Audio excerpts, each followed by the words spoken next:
What's up, unstoppable ballers? I'm going to preface this video with the fact that this is not a knock on LeBron James. The dude is an athletic monster. He can freaking fly out the roof. He can jump really high. In other words, he can sprint really fast. He can cut. He's agile. He's fast off the dribble. It's very hard to stop this dude. And he's a beast. Look at him. Look at his back. He's a monster, right?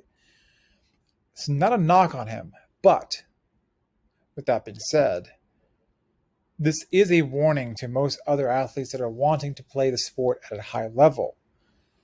If you're wanting to play the sport at a high level, know that the joints, no matter how you swing it, only abide by the principle of capacity and demand. This just means that every joint has a certain capacity to move, okay? The demand you place on it, meaning the way your joints are stacking up, the way you run, the way you jump, the way you land, if it is greater than the capacity that you've developed for each joint, guess what happens?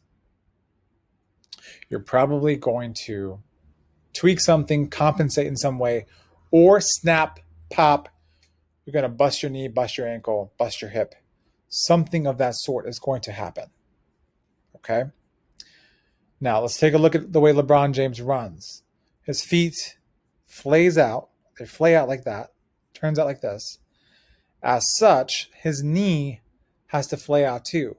His hip pops out, makes his low back really arch, which puts undue stress on his low back. So every time he's popping on the ground, up and down, his back is taking the load, his ankles are taking the load, his knees are taking the load.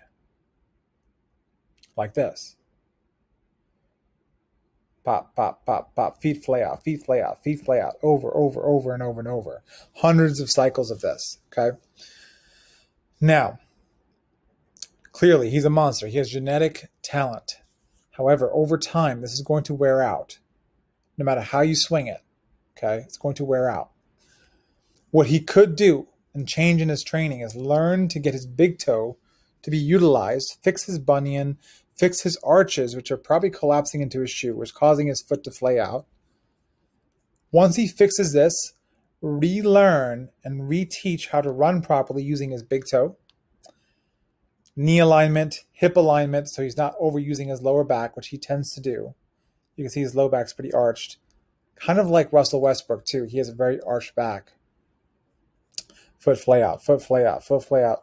Knees are flaring out. Low back is being overworked. He can rewire his mechanics. He can rewire the way his foot is positioned, change the way he trains in a lunge, in a squat, in a push-off, the way he sprints, retrain all of that in the offseason so that when he comes back, he's not flaring his knees out. He's not putting undue stress on his kneecap, undue stress on his hip and low back.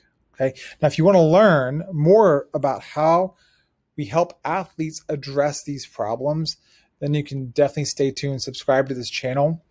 We'll do more videos like this, along with how we help our athletes overcome their hip, knee, ankle, shoulder, and neck injuries so that they can play their sport for the entire season without getting re-injury or being in pain at all. Okay? That's what it's about, being able to play your sport without worrying about that you have to sit out on the sidelines and watch other teammates play the game and you wondering, what if I just took care of this issue off the bat? Okay? Hit subscribe. More content like this coming up soon. Peace.